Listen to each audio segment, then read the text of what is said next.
sensor पिया घोड़ी में धोली कैंसर पिया सटाई ना सेंसर पिया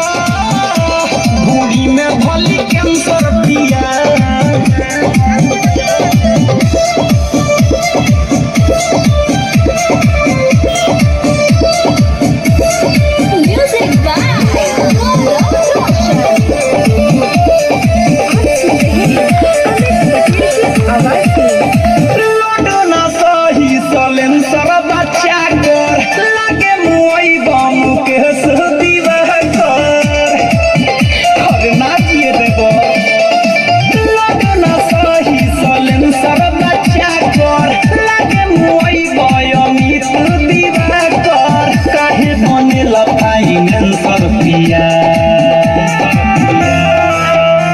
सटाई ना सेंसर पिया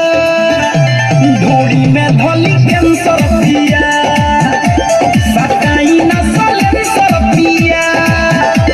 घोड़ी में धोली कैंसर पिया घोड़ा ही से बनी रहुआ ओही लाठी कल पीछे पड़ल बनी लेके लोहा ढीकल तनी सारा की ना सेंसर पिया